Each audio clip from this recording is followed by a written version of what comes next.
Hi everyone, I'm Florian Puhani, and here's a bit of my training philosophy in a nutshell. If you really like how a certain exercise variation feels in your target muscles, you are likely to push yourself harder with it compared to a similar variety you don't feel that intensely. So in my opinion, it is not primarily the often quoted mind-muscle connection, but rather a kind of feeling willpower connection that makes some exercise variations more effective for you than others. It's important to note here I'm talking about variations, not exercises as such. So this is not about compound versus isolation, or barbell versus dumbbells, or incline versus flat. Rather, it's about little tweaks like the one I'm gonna show you in this video. Last week I've basically shown you how to use parallettes for something you would usually employ rings.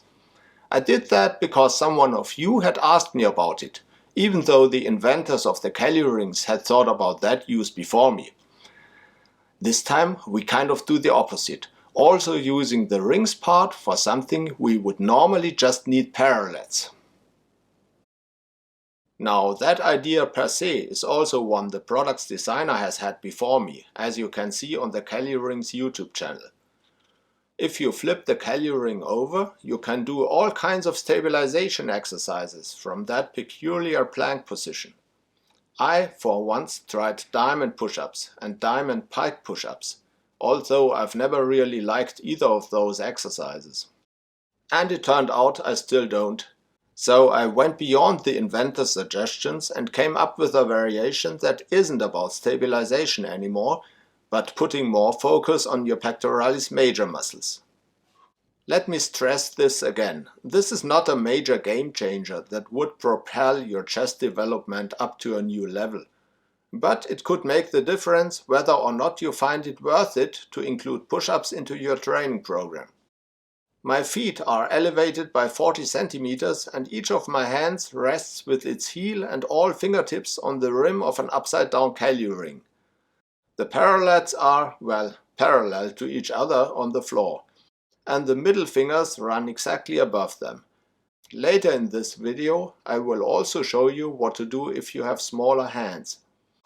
How many reps do you think I can grind out like that? Please keep in mind I'm 52 and neither a weighted push-ups monster nor a high rep specialist.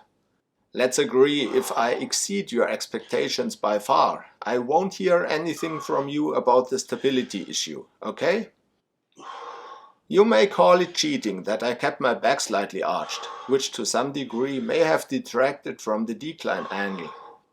But on the other hand, with a hollow body, my forehead would have reached the ground first, instead of my chest, preventing the latter from getting into a stretch position. Now you may argue that I could have alternated between a hollow back and a hollow body position. But as I've already mentioned, the purpose of this exercise is to shift your focus more toward your pectoralis major muscles. So any dynamic core engagement would have detracted from that purpose. Therefore, I prefer to keep the slightly hollow back position the whole time. I could have done this even without the yoga mat, but I still put it under in order to really minimize the need for stabilization and maximize the potential for overloading my target muscles, i.e. my pecs. Yeah, that one felt like the last possible rep already. But I've done enough sets in that rep range to know better.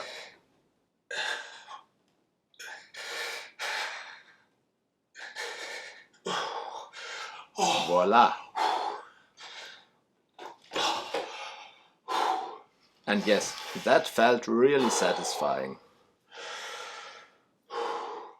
Now, do I have any idea why my pectoralis major muscles contract harder when I put my hands on upside-down Kelly rings instead of the ground or parallettes?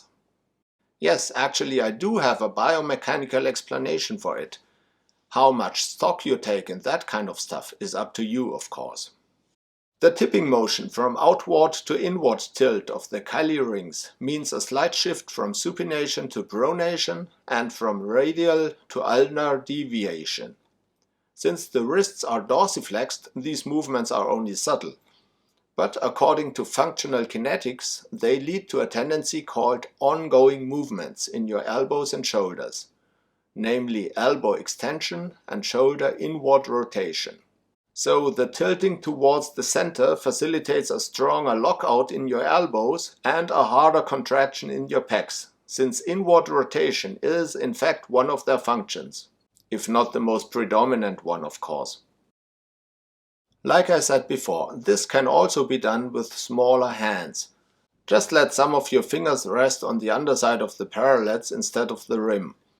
I must admit though that the exercise may become a bit more shaky that way, because now your body weight isn't distributed quite so evenly, which could cause the rings to slightly tilt towards the heels of your hands.